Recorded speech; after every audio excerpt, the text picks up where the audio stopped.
للمتقين والصلاة والسلام على سيدنا وسندنا وحبيب ربنا وطبيب قلوبنا وأولنا وآخرنا وظاهرنا وباطنا وغوثنا وقياسنا ومقيسنا ونورنا ونور عيوننا محمد صلى الله عليه وسلم وعلى آله وأصحابه وأزواجه وذريته وأهل بيته وعلماء أمته وخاصة وعلماء أهل سنته والناس أجمعين فقد قال الله تعالى في كلامه المجيد والفرقان الحميد شكر محبة الولي أعوذ بالله من الشيطان الرجيم بسم الله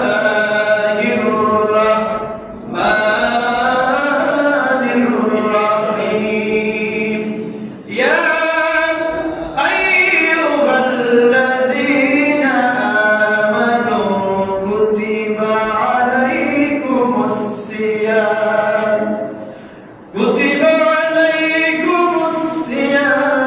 كما كتب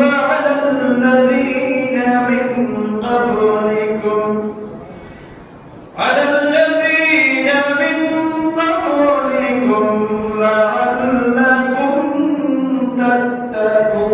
تتقون صدق الله العظيم وصدق رسوله النبي الحبيب الكريم وإذا قال النبي قال رسول الله صلى الله عليه وسلم إذا كان أول ليلة من شهر رمضان صفدت الشياطين ومرضت الجن وغلقت أبواب النار فلم يفتح منها باب وفتحت أبواب الجنة فلم يغلق منها باب وينادي المنادي يا باب الخير قبل يا باب الشر لله وتقوا من النار وذلك كل ليلة رواه الترمذي أو كما قال عليه الصلاة والسلام وأيضا قال الله تعالى في شأن حبيبي آمنا ومخبرا إن الله وملائكته يصلون على النبي يا أيها الذين آمنوا صلوا عليه وسلموا تسليما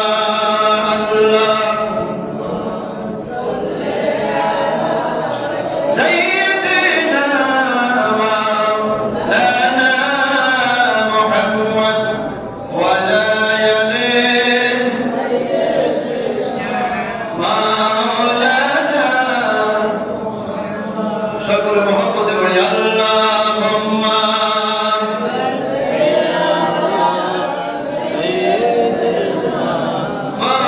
مولانا محمد ولا يلين مولانا يا رحمة للعالمين أنت الشفيع المذنبين أكرم لنا يوم الحزين فضلا وجدا والكرم اللهم سيدنا مولانا محمد ولا يلي سيدنا الدنيا قريت تكبير أمر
সেরকম ইজ্জত এবং জালালের দরবারে অবশ্যই মুহাম্মদের আওয়াজে বলি আলহামদুলিল্লাহ। আর মুহাম্মদে বলি আলহামদুলিল্লাহ। উচ্চ আওয়াজে বলি আল্লাহু আকবার। লক্ষ কোটি দুরূদ ও সালাম মানবতার মুক্তির দিশারি আল্লাহর সৃষ্টির প্রাণ রহমতুল লিল আলামিন শাফিউল মুজনাবিন সাহেবুল আওয়াল শামসুদ দুহা বদরুদ দুজা নুরুল হুদা সরওয়ারে কায়নাত ফখরে মওজুদা হুজুর নূর সাল্লাল্লাহু আলাইহি ওয়াসাল্লাম হাজার কোটি দুরূদ ও সালাম নাযরা পেশ করি। সকলে বলি সাল্লাল্লাহু আলাইহি ওয়াসাল্লাম। প্রিয় হাজিরিন, আমরা সকলে জানি রমজান একবারে আমাদের দ্বার প্রান্তে এসে গিয়েছে। আসছে কিনা? সময় কিন্তু আমাদের থেকে চলে যাচ্ছে, সময় কিন্তু কাজের অপেক্ষা করে না। আপনি যেভাবে চান সময়কে সেভাবে কাটাইতে পারবেন। এজন্য আপনাকে স্বাধীনতা দেওয়ার কারণে আল্লাহ আপনাকে বস্ত্র করবে। যদি আপনি স্বাধীন না হতেন, বস্ত্র করার বিষয় ছিল আপনাকে স্বাধীনতা দিয়েছে, আপনি যা ইচ্ছে তাই করতে পারবেন। এজন্য আল্লাহ রাব্বুল আলামিন সময়ের কসম করেছে, ওয়াল আসরি, ওয়াল সময়ের শপথ। আল্লাহ তুমি কেন সময় শপথ করেছো? কারণ আল্লাহ যে বিষয় নিয়ে শপথ করে এটা মামুলি বিষয় নয়। কারণ আল্লাহ জানে যে বান্দার জন্য স্রষ্টার সাথে সৃষ্টি সুসম্পর্ক হতে হলে সময় ছাড়া অন্য কোনো মাধ্যম নাই। অতএব সময় গুরুত্ব মানব জীবনের প্রতি সেকেন্ডে আছে বলে সুবহানাল্লাহ। এজন্য আল্লাহ সময় কসম করেছে। কিসের কসম? প্রিয় হাজিরিন, আমরা হাজার ব্যস্ততা থাকতে পারে, কারণ এই পৃথিবীতে মানুষকে আল্লাহ একটা মানুষ বলতে পারবে না যে আমি দুনিয়া থেকে ফারাক হয়েছি, বলতে পারবে? সবাই ব্যস্ত। সবাই কি এই ব্যস্ত পৃথিবীর মাঝেও আপনাকে সময় বের করতে হবে যে মালিককে একটু সময় দেওয়ার জন্য। যারা যাদের কিসমত ভালো, নসিব ভালো, যারা আকলমান, তারা হাজারো ব্যস্ততার বিজেও তারা চেষ্টা করেছে অন্তত পক্ষে জুমার নামাজে একটু আগে ভাগে আসি। কি আসি? আগে ভাগে আসি। কারণ এই জুমার নামাজের ভিতরে, জুমার দিনের ভিতরে আল্লাহর উম্মতে মুসলিমা, বিশেষ করে আখির নবীর উম্মতের জন্য এমন একটা প্যাকেজ রেখে দিয়েছে যেটা কোন উম্মতের জন্য ভাগ্যে জরুরি বলে সুবহানাল্লাহ। নবী আলাইহিস সালাম হাদিসে বলছে, আমার উম্মত যদি জুমার উপলব্ধি করতে পারত, জুমাটা যদি উপলব্ধি করতে পারত, বুঝতে পারত, তাহলে আমার উম্মত দৌড় প্রতিযোগিতা করত। মানে তারা আমরা যখন প্রতিযোগিতা করে দৌড় মধ্যে উম্মত প্রতিযোগিতা লেগে যেত যে আমি তাড়াতাড়ি গিয়ে জুমার নামাজে শরীক হয়ে পড়ি সুবহানাল্লাহ। যদি সেটা উপলব্ধি করতে। প্রিয় হাজিরিন, মহান রব্বুল আলামিনের নামাজের পরে একটা বিধান হলো রমজানের রোজা রাখা। একজন মানুষ ঈমান আনার পরে পাঁচ ওয়াক্ত নামাজ তো তাকে সারা বছরই পড়তে হবে। এরপরে নবী আলাইহিস সালাম শুধু আমাদের জন্য আল্লাহ রাব্বুল আলামিন এক মাস রোজার ব্যবস্থা করে দিয়েছে বলে সুবহানাল্লাহ। অন্য নবীদের জন্য এক মাস রোজা ছিল না, তবে রোজা ছিল কারো জন্য একদিন, কারো জন্য 2 দিন, কারো জন্য 3 দিন, তারা এইভাবে তাদের জন্য রোজা ছিল। কিন্তু আমার হাবিব সাল্লাল্লাহু আলাইহি ওয়াসাল্লামের উপর আল্লাহ পাক রাজি হইয়া, খুশি হইয়া এই উম্মতে মুহাম্মাদিয়াকে, নবীর উম্মতদেরকে এক মাস সিয়াম সাধনার ব্যবস্থা করে দিয়েছে বলে সুবহানাল্লাহ। প্রিয় হাজিরিন, আল্লাহ রাব্বুল আলামিন মাহে রমজান সম্পর্কে যেহেতু ইসলামের প্রত্যেকটি ফরজ বিধানের ব্যাপারে কোরআনে তার বিধানের ব্যাপারে ডকুমেন্টস আছে, দলিল। কারণ ফরজ সে করতে হলে কোরআনে দলিল লাগবে। কয় কিসে লাগবে? কোরআনে যদি না থাকে সেটা ফরজ হবে। তো নামাজে ফরজ কোরআনে একবারই দলিল কত আছে? 82 বার আছে। একই ভাবে রোজার বিধানে ফরজ হয়েছে, সেটাও কোরআনে কারিমে একবার না বহুবার। সূরাতুল বাকারা আল্লাহ কয়েক জায়গায় বলেছেন। বিশেষ করে আমি যে আয়াতে কারিমা তেলাওয়াত করলাম সেটা হলো সূরাতুল বাকারা 183 নম্বর আয়াত। কত? 183 নম্বর। সকলে পড়ে বিসমিল্লাহির রাহমানির রাহিম। ইয়া আইয়ুহাল্লাযীনা আমানু কুতিবা আলাইকুমুস সিয়াম কামা কুতিবা আলাল্লাযীনা মিন ক্বাবলিকুম লাআল্লাকুম তাত্তাকুন। আল্লাহু আকবার। মুহাম্মদ বলি আল্লাহু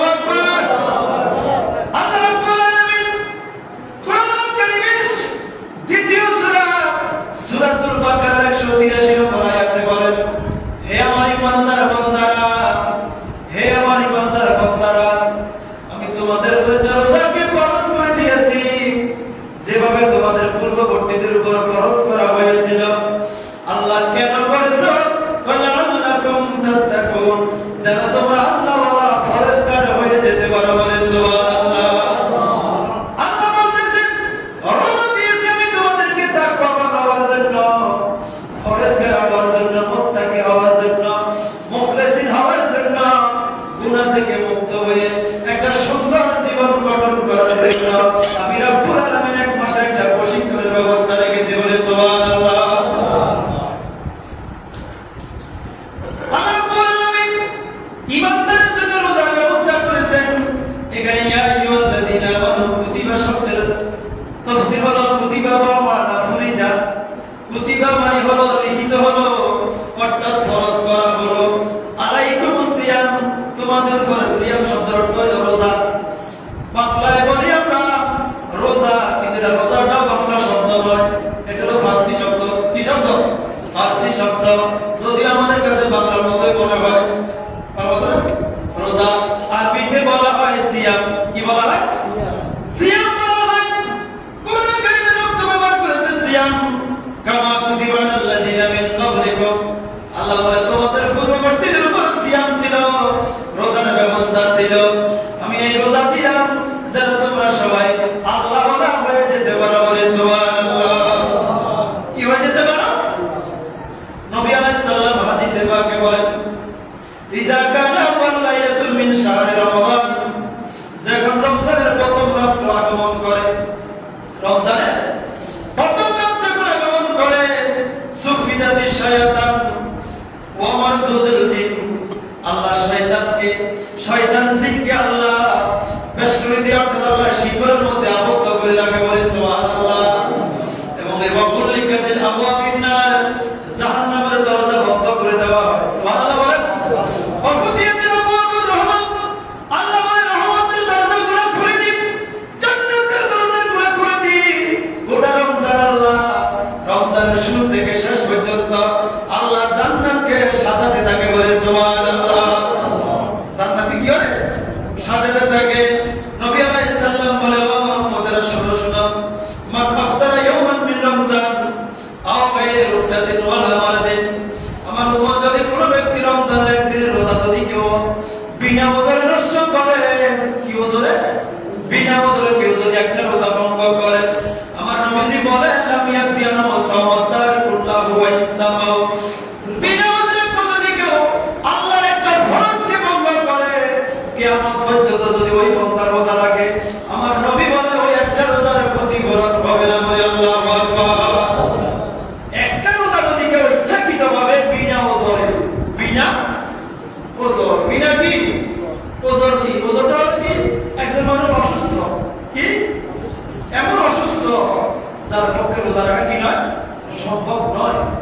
এমন বয়সে বৃদ্ধ, শাইখে ফানি হয়ে গেছে, যার এখন মুশকিল বলতে কি দেশে দিত, যারা এখন কোন সমাজে বলতে পারে না, এরকম যদি কোন একজন ব্যক্তি হয়ে যায়, এটা হলো তার জন্য ওজর। তার জন্য কি ওজর? একজন মানুষ যদি মুসাফির হয়, এটাও তার জন্য কি ওজর। অসুস্থ এবং মুসাফির, এই দুইজনও কি ওজর। এছাড়া তৃতীয় কোনো ওজর নাই, তৃতীয় কোনো ওজর নাই। এই যে ওজর ছাড়া যদি কোন ব্যক্তি একটি রোজা যদি ভঙ্গ করে, নবী আলাইহিস সালাম বলেন, সারা জীবন যদি সে রোজা রাখে, ওই একটা রোজার কাফারা দেওয়া শেষ হবে।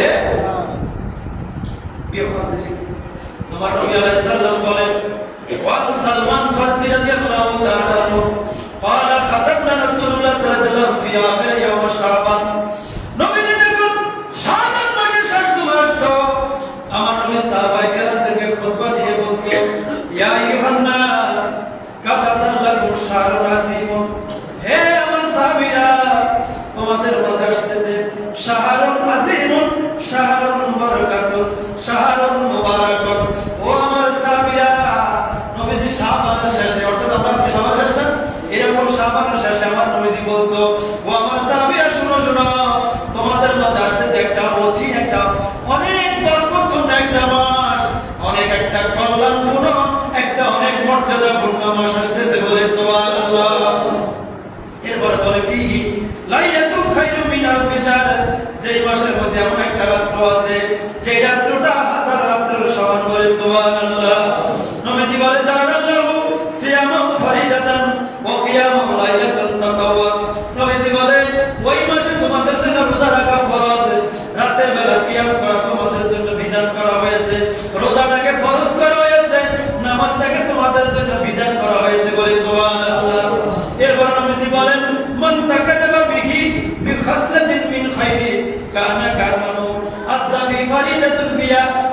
বলে এই যে রমজান মাস আসতেছে, এই রমজান মাসে যদি কোনো একটা মানুষ একটা নফল ইবাদত করে, কি করে? নফল ইবাদত করে। নবীজি বলে ওই মাসের খাতিরে আল্লাহ নফলটাকে ফরজের সওয়াব দিবে বলে সুবহানাল্লাহ। ইবাদত করছে নফলের, সওয়াব পাবে ফরজের। কথা বলে ইবাদত করছে কিসের? নফলের, সওয়াব পাবে ফরজের। নবী আলাইহিস সালাম মান আদা ফারিদাতুন ফি কানা কামান আদা 70 ফারিদা। নবীজি বলে কেউ যদি এই মাসে একটা ফরজ আদায় করে, আল্লাহর হাবিব বলেছে তাকে অন্য মাসের 70টা ফরজের সওয়াব দিবে বলে সুবহানাল্লাহ। ফি মাসুম ওয়া হুয়া শাহরুল সাবর। নবীজি বলে এই মাসটা হলো ধৈর্যের মাস। কিসের মাস? কিসের মাস? রোজাটা হলো ধৈর্যের মাস। রোজা আছে ধৈর্যের জন্য, সবরের জন্য। কারণ অধৈর্য লোক রোজা রাখে কোনোদিনও শান্তি পাবে না। কারণ রোজাটা হলো সবরের একটা বড় ট্রেনিং। সেই সুবহ সাদেক থেকে শুরু করে একবারে সূর্য অস্ত যাওয়া পর্যন্ত দুনিয়াবি সকল মনের তামান্না বাসনা মিটিয়ে ফেলতে হবে। মনে চাই খিদা লাগতে খাওয়া যাবে না, পান করতে চাই পান করা যাবে না, বৈধ স্ত্রীর সাথে মেলামেশা করা যাবে। কারণ আপনার ভিতরে আল্লাহর যদি ভয় থাকে, আল্লাহর ভয় যদি থাকে, তাহলে আপনি বুঝতে পারবেন যে আমাকে তো আল্লাহ একটা নির্দিষ্ট সময় দিয়েছে, এই সময়ের পরে আমি সব কাজ করতে পারবো, কিন্তু এই সময়ের ভিতরে কোনো কাজ করা যাবে না। কারণ রোজা অবস্থায় হারাম খাদ্য হারাম হয়ে যায়, হালাল স্ত্রী পর্যন্ত হারাম হয়ে যায়। এবং এই প্রশিক্ষণ কারা দিতে পারবে? যারা ধৈর্যশীল, তাদের জন্য এটা সহজ হয়ে যাবে বলে সুবহানাল্লাহ। যারা কি ধৈর্যশীল, তাদের মনে করবে যে না, এটা তো আমার একটা নির্দিষ্ট সময় জন্য আল্লাহ আমার থেকে পরীক্ষা নিতেছে। কি নিতেছে? পরীক্ষা নিতেছে। অতএব আমি ফাঁকলামি করার কোনো সুযোগ। এজন্য আল্লাহ নবীজি বলেন রোজা হলো সবরের মাস, রোজা হলো ধৈর্যের মাস বলে সুবহানাল্লাহ। কারণ ধৈর্যশীল যারা হয়, আমার আল্লাহ বলে অন্য আয়াতে বলেন ইন্নাল্লাহা মা'আস সাবিরিন, আমি আল্লাহ সর্বদা ধৈর্যশীলের সাথেই আছি বলে সুবহানাল্লাহ। আল্লাহ কাদের সাথে আছে? ধৈর্যশীলদের। যে ব্যক্তি ধৈর্য ধরবে না, জীবনের কোন জায়গায় সে কামিয়াবি হবে না। দুনিয়াতে বলেন, দুনিয়ার যে কোনো স্তরে আপনি ইবাদত বলেন, বন্দেগী বলেন, দুনিয়ার কর্ম বলেন, সর্ব জায়গায় ধৈর্যের প্রয়োজন আছে কিনা? বড় আছে কিনা? নামাজ পড়তে গেছেন, সেখানে আপনার ধৈর্যের প্রয়োজন আছে, আছে কিনা? আপনাকে শয়তান বলবে, বারবার বলে যে তাড়াতাড়ি শেষ করো, তাড়াতাড়ি শেষ করো। কিন্তু আপনি যদি শয়তানের সাথে বিজয় অর্জন করতে হয়, শয়তান যদি বলছেন তাড়াতাড়ি শেষ করো, আপনি বলবেন না আমি আজকে তো তাড়াতাড়ি শেষ করবো না, আজকে আমি আরো সময় বেশি লাগাবো বলে সুবহানাল্লাহ। কারণ এটা হলো ধৈর্যশীলের পরীক্ষা, যে আপনাকে বারবার শয়তান বলবে তুমি মসজিদ থেকে তাড়াতাড়ি বের হয়ে যাও, তাড়াতাড়ি বের হয়ে যাও। কিন্তু যারা ইমানদার তারা বলবে না, আমি তাড়াতাড়ি কেন বের হবো?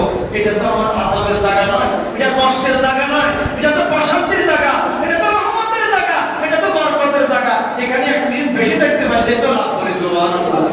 কথা বলে ঠিক কি না?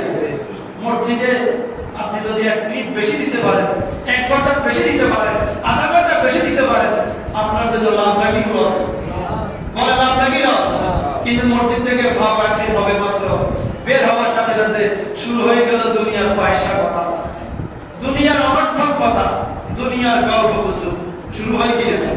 কিন্তু যতটুকু সময় আপনি আল্লাহর ঘরের ভিতরে থাকেন, আপনি কিছু নাও যদি করেন, তারপর আমার আল্লাহ বলে বান্দা আমার রহমতের বেষ্টনীর ভিতরে আছে বলে সুবহানাল্লাহ।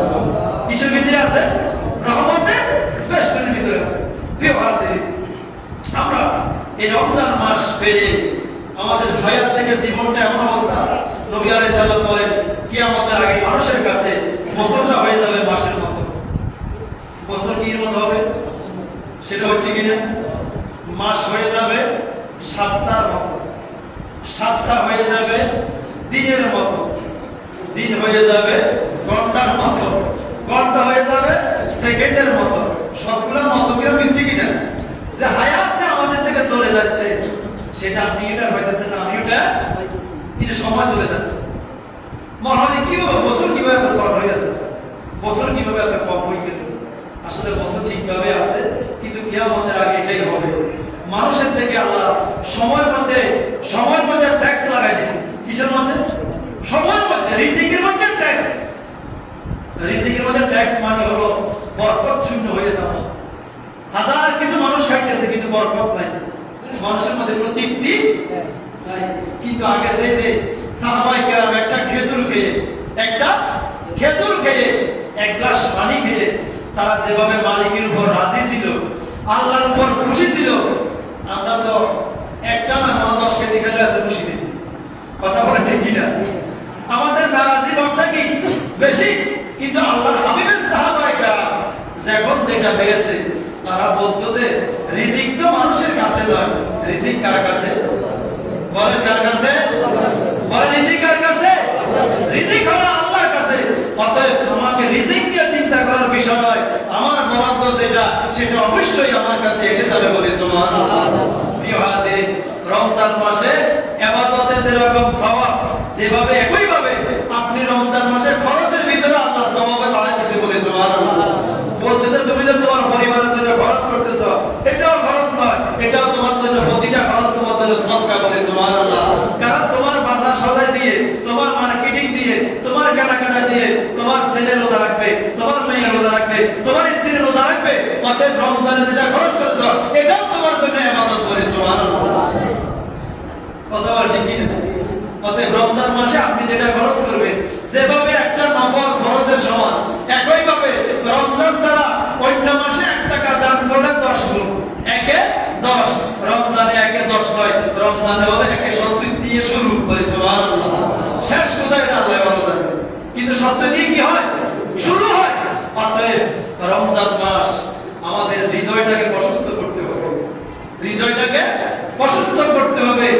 আল্লাহ, যারা আল্লাহওয়ালা বান্দা তারা সব সময় চায় যে রোজা এমন একটা ইবাদত, যে ইবাদতের মাধ্যমে, যে ইবাদতের বিনিময় আমার আল্লাহ অন্য সকল ইবাদতের বিনিময় বলে দিয়েছে যে এটার পরিমাণ এটা, এটার পরিমাণ এটা, এটার পরিমাণ এটা। আল্লাহ রোজার পরিমাণ কি, রোজার বদলা কি? আল্লাহ বলে রোজার বদলা আমি আল্লাহ নিজে হয়ে যাই বলে সুবহানাল্লাহ। তোমার রোজার বদলা যদি আল্লাহ হয়ে যায় আপনার কাছে, সুবহানাল্লাহর কাছে। কথা বুঝে আসছে? রোজার মধ্যে কত সব সেটা নয়, এটার বিনিময়টা আমি নিজ হাতে দিব বলে সুবহানাল্লাহ। তো আমি যেটা দিব সেটা বলা যাবে না, সেটা কি? আল্লাহ যেরকম আসিম, সুবহান রাব্বিয়াল আসিম, সুবহান রাব্বিয়াল আলা। আল্লাহ কাবীর, আল্লাহ যেরকম বড় তার নামটাও কি নাকি ছোট হবে? আল্লাহ যেরকম বড়, বান্দাকে তিনি দেওয়ার ক্ষেত্রে আসিমের ভূমিকা রাখবে বলে সুবহানাল্লাহ। প্রিয় হাজির, রমজান মাস আমাদের একটা ট্রেনিং এর মাস। কিসের মাস? একদিকে আপনাকে রোজা রাখতে হবে, অন্যদিকে তারাবির নামাজ পড়তে হবে, হবে কিনা? দুটোটাই কিন্তু আপনার জন্য পরীক্ষা, দুটোটাই কি? কিন্তু আপনি যদি মনে করেন যে রমজান আমার জন্য আসলো, আল্লাহ পাক এক বিশাল নিয়ামত দান করছে, আমার জীবনে যে আর রোজা রাখবো তার কোনো গ্যারান্টি নাই, আমার জীবনে যে তারাবির নামাজ পড়বো তার কোনো গ্যারান্টি নাই। নিজের ভিতরে নিজেকে মনে করবেন যে এটাই আমার জীবনের শেষ রমজান মুবারক, এটাই আমার জীবনের শেষ তারাবির নামাজ।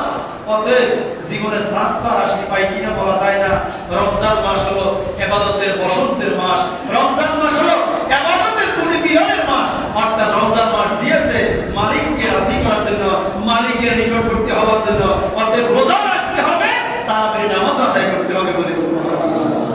অতএব কোনো অবস্থায় সর্বপ্রথম আমাদের সকলকে একনিষ্ঠতার সাথে নিয়ত করতে হবে যে আমি হুজুর কি বলে এগুলো, কি বলে এগুলো, আমরা তো এখন খাওয়া থাকতে পারি এখন কি মানে টেনশনে পড়ে গেছে অনেকে, কি টেনশন। অথচ আল্লাহ বলে রমজানটা হলো প্যাকেজের মাস বলে সুবহানাল্লাহ। অতএব 30টা রোজা রাখার মানসিকতা আছে সবাই, আছে সবাই, সবাই একনিষ্ঠতার সাথে নিয়ত করবে। নিয়তের কারণে আমার আল্লাহ আপনাকে সাহায্য করবে বলে সুবহানাল্লাহ। আমরা রোজা রাখবো, ঠিক আছে ইনশাআল্লাহ। আল্লাহ পাক আমাদের প্রত্যেককে যেন পূর্ণাঙ্গ রোজা রাখার তৌফিক দেয়, সকলে বলে আমিন। এবং তারাবির নামাজটা রমজানের শুরু থেকে একবারে শেষ পর্যন্ত যেন আমরা সবাই যেন আদায় করতে পারি, আল্লাহ যেন তৌফিক দেয়, সকলে বলে আমিন। তারাবির নামাজ পড়বেন তো নাকি বাদ দিবেন? রোজা রাখছি এত কষ্ট করে তারাবির নামাজ আর কিভাবে পড়ব না? আল্লাহ যে কষ্ট হয় না আল্লাহ দেখে কিনা? না দেখে না। আল্লাহ যে কষ্ট হয় এটা দেখে, বান্দার কষ্ট বুঝে, বুঝার কারণে তো আল্লাহ বলছে এটা সওয়াব যে কত দিন, এটা আমি যেন বলিনি। সুবহানাল্লাহ বলেন। এটা যে এত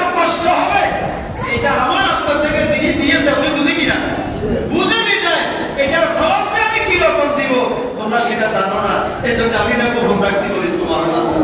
অতএব দিনের বেলা রাখতে হবে রোজা, রাতের বেলা রাখতে হবে সালাতুত তারাবি নামাজ। দুটোটাই রমজানের আনুষ্ঠানিকতা, রমজানের আমল।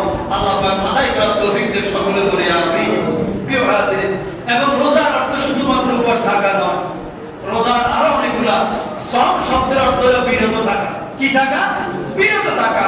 যাবতীয় খানার থেকে, পানীয় থেকে, স্ত্রী সম্পর্ক থেকে, মিথ্যা বলেন, গীবত বলেন, শেখাত বলেন, ওজরে কম দেওয়া বলেন, বেজার বলেন, যত অন্যায় অপরাধ সকল কিছু থেকে, নিজের দেহ থেকে, নিজের পতঙ্গ সবকিছুকে নিবৃত রাখা, সবকিছুকে আল্লাহর জন্য, আল্লাহকে ভয় করে বিরত রাখার নাম হলো রোজা। আমি রোজাও রাখলাম, মিথ্যা কথাও বললাম, রোজার হস্তে হবে। রোজাও রাখলাম, ফাহিশা কথাও বললাম, রোজাও রাখলাম, মানুষের সাথে ঝগড়া বিবাদ লাগাইয়া দিলাম, রোজাও রাখলাম, কলহ বিবাদ লাগাই দিলাম, তাহলে কি রোজা হলো আমার? না। অতএব রোজা চাইছে আমাদের দেহ এবং মন দুইটাকে শুদ্ধ পবিত্র করতে হবে। কয়টা? একটা হলো দেহ, আর হলো কি মন।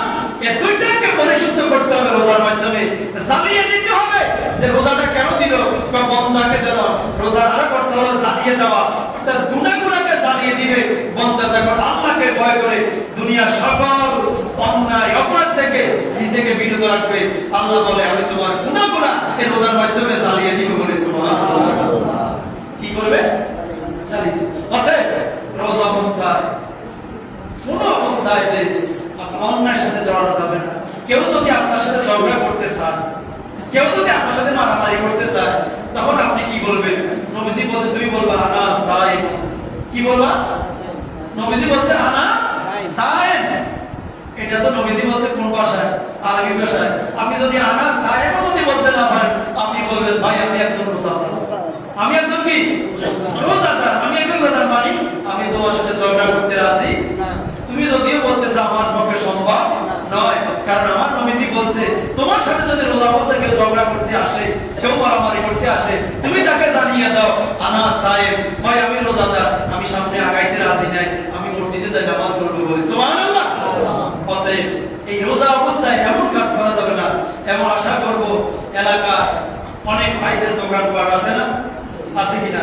ব্যবসা করা হালাল নাকি হারাম?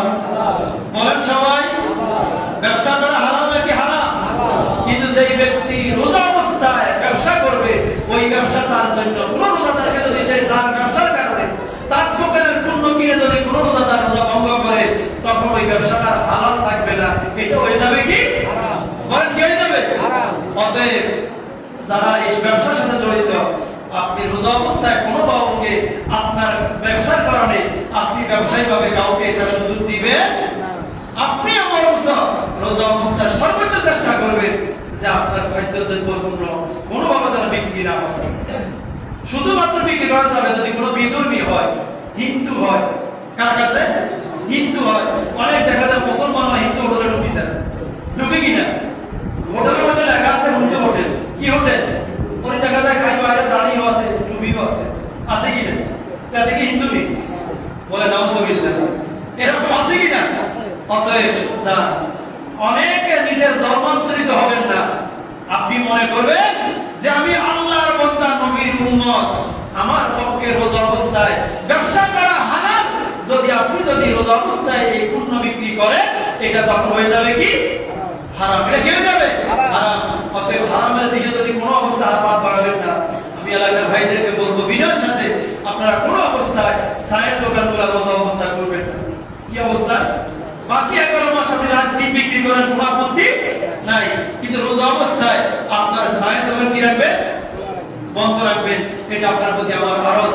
এলাকার বাইরেও আপনারা সর্বোচ্চ চেষ্টা রাখবেন, কারণ আপনি যদি কোনো অন্যায় অপরাধ করতে দেন, সর্বপ্রথম কাজ হলো আপনি মুখ দিয়ে বলা, মুখে না বলে কি করা? প্রথম মুখে, তারপরে হাতে, এরপরে যদি এটাও না করে তারপর অন্তরে কি করা? ঘৃণা করা। অতএব আপনি এর বাইরে যাওয়া যাবে না। প্রত্যেকের দায়িত্ব আছে, আছে কিনা? সমাজে সবার দায়িত্ব আছে যে আমার সমাজে, আমার এলাকায় রোজা অবস্থায় কোনো অন্যায় অপরাধ কেউ করে যাচ্ছে কিনা, সেটা আপনারা যদি 5 জনে যাই যদি বলেন, 10 জনে যাই যদি বলেন, সে একজনে কিন্তু আপনাদের 10 জনকে ডেকে কিছু করতে পারবে? কথা বলতে পারবে? যদি সবাই ঘুমিয়ে থাকে, সবাই বলেন যে আমার দরকার আছে, আমার দরকার নেই, তখন তো অভাব হয়ে যাবে, হবে কিনা? অতএব সবার দায়িত্ব থেকে কাজ করবেন যে রমজানে যেন কোনো মানুষ যেন দোকান খোলা রেখে অহরহ থাকার মানুষকে রোজা ভাঙতে না পারে। আল্লাহ পাক আমাদের প্রত্যেকের আপনার অবস্থায় দায়িত্ব পালন করার তৌফিক দেন, সকলে বলি আমিন। এরপর হলো আমরা রোজার মধ্যে বিশেষ করে যথাসময় সেহরি, যথাসময় ইফতারি আদায় করা। যথাসময় কি করা? সেহরি এবং ইফতারি আদায় করা। অনেক সময় দেখা যায় মসজিদ থেকে বলে দিল, কিন্তু দেখা যায় আপনি তার বড় একটা আরব মাসবির খান যাইতে কবুতরে মাসবির হাত আগে দিচ্ছি, আপনি মাসবির আগে খালি কি হবে? কোনো অসুবিধা আছে? অতএব আপনি নিজে নিজে সভা বাড়াইবেন না। সমাজ প্রত্যেকের ঘরে ঘরে আছে, আছে কিনা? প্রত্যেকের ঘরে ঘরে এখন বর্তমানে মসজিদে না বসলে আমার মনে হয় কি বসাইতে হবে। এই যুগে যদি কোনো মসজিদ যদি কেউ নাও ডাকতে, প্রত্যেকের ঘরে ঘরে মোবাইল আছে, প্রত্যেকের ঘরে ঘরে ঘড়ি আছে, কম্পিউটার আছে, সবকিছু আছে কিনা? অতএব আপনি কাউকে হুজুরিতে দোষ দেওয়ার কোনো সুযোগ এই যুগে নেই অন্তত পক্ষে। কথা বলা ঠিক কিনা? যথাসময় ইফতারি করবে, যথাসময় সেহরি করা, সেহরিটা আগে ভাগে করে ফেলবেন।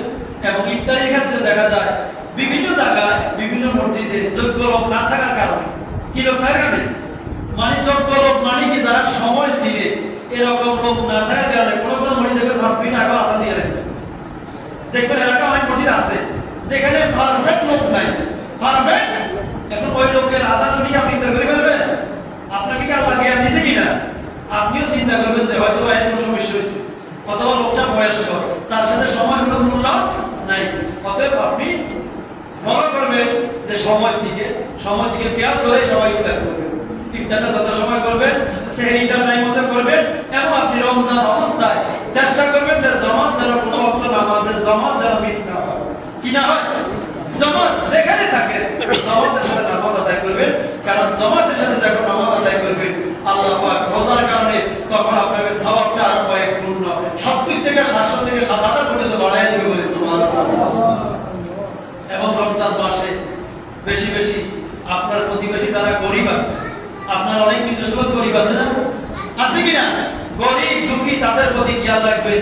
তাদের ইফতারি সামগ্রী যদি পারেন, আপনার গরিবি থাকে ইফতারি সামগ্রী বলেন যে বলেন না সোনাপুর আছে, খেজুর আছে, মুড়ি আছে, যা যা আছে বলে বৃদ্ধি চাউল হতে শুরু করে আপনার গরিব যদি কেউ থাকে আশেপাশে, এদেরকে আপনি চেষ্টা করবেন যে আমি রোজা রাখতেছি, এতগুলো খাইতেছি, কিন্তু আমার প্রতিবেশী কিন্তু তার ইফতারি সুযোগ নাই। আপনি আপনার দায়িত্ব দেখে আপনার প্রতিবেশীর প্রতি খেয়াল রাখবেন। দায়িত্ব আছে কিনা? সবাই আছে কিনা? প্রত্যেকে এই জিনিসটা নজর করবে যে খাওয়ার দ্বারা মানুষ কয়টা ভোগের শান্তি নয়, ত্যাগের শান্তি। ভোগের শান্তি নয়, আপনি যদি ফোন রাইটিও খান কিন্তু কোনো কিছু খেতে থাকবেন না, টাকার কোনো সুযোগ নাই।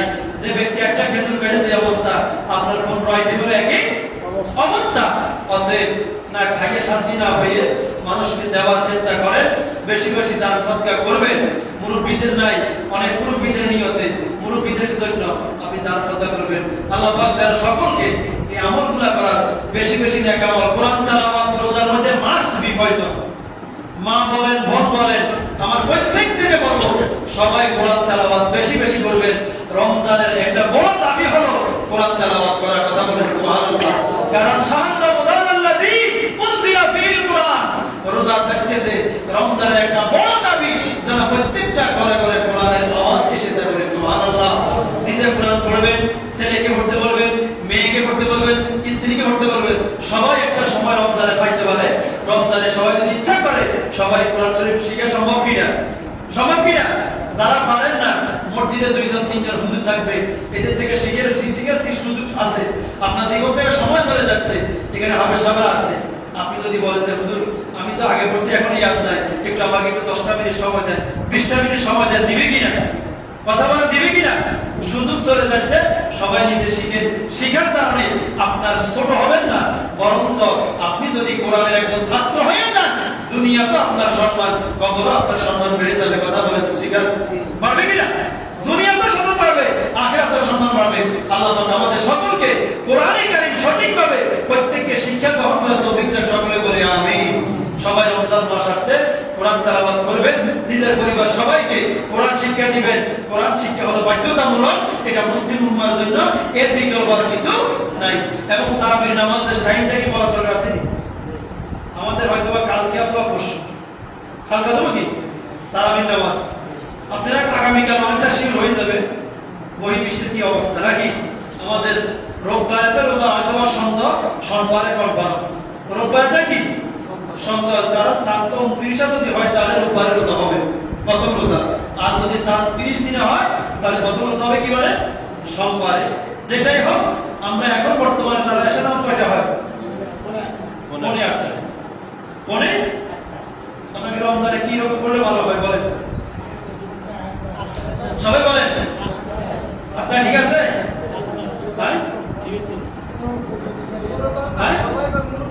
সবাই বলেন, সবাই বলেন, যারা নামাজ পড়েন তারা বলেন। আপনারা প্রথম রোজা দেখছি আমি 6:02 বললাম, 1-2 এর মধ্যে আছে, তার যেটা আপনাদের সময় 1-2 হতে পারে। তাহলে যদি 8টার মাঝে এশার নামাজ শুরু হবে, তারাবির নামাজ না, এশা শুরু হবে 8টা, এই ধারাবাহিকতায় তারাবির নামাজ হবে ইনশাআল্লাহ। পরবর্তী যদি সমাজ বিয়োগের প্রয়োজন এটা করা যাবে, এটা কোনো বিষয়। সবাই যদি মতামত দেন যে 15 মিনিট পিছাইলে ভালো হবে, সেটাও করা যাবে। আল্লাহ পাক সকলকে যেন খতমে তারাবির নামাজ সবাই মনোযোগের সাথে শুনবেন, কেউ বিরক্ত হবেন না।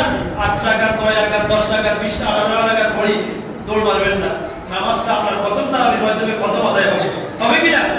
যেখানে থাকে খতম তারাবি নির্দিষ্ট তারাবিটা ধরবে, আপনার তারাবি আর ছুটবে না। আল্লাহ পাক সকলকে যেন সুস্থ শরীরে সালাতুত তারাবি নামাজ আদায় করার তৌফিক দেয়, সকলে বলি আমিন। আর আপনাদের কোনো প্রশ্ন আছে কিনা? রমজান সকল আমি সমস্যা শুনে দিচ্ছি। বাকি কথা হলো আমাদের এই এলাকার একটি ভাই আনোয়ার ভাই প্রতি বছর কাজী কি আনোয়ার কাজী আপনাদের প্রতি বছর আপনাদেরকে দাওয়াত দেয়, খাওয়ার ব্যবস্থা করে, ছোট বড় প্রোগ্রাম করে। সে ভাই আমাকে একটা আবদার করছে, আবদারটা সে গরিব মানুষ, সবাই জানে গরিব কিনা নাকি দাওয়াতটা মানুষ গরিব মানুষ, কিন্তু পরে করতেছে মনটা আছে, মন আছে বিধায় সবাই সব কাজ করতে পারে না। আল্লাহ তার ভিতরে একটা দোয়া ইশক দিয়েছে, আল্লাহ রাসূলের মহব্বত দিয়ে সে করতেছে। যদি কেউ পারে তার আজকে প্রোগ্রামে শরীক হবে, কারণ আমার মানুষ আছে কিনা যে আমি একটা গরিব মানুষকে সহযোগিতা করতেছি ভালো কাজে, খারাপ কাজে না, কি কাজে? ভালো কাজে। এরকম কেউ আছে উপস্থিত যে আমি আমাকে দিতে হবে না, তাকে দিবেন করবে না, আমার কেউ আছে যে ওনার প্রোগ্রামের জন্য শরীক হবে? 500 বলেন, 1000 বলেন, আপনার এলাকার মানুষ, সে যদি ঋণগ্রস্ত হয়ে যায় আপনার জন্য কি ভালো হবে?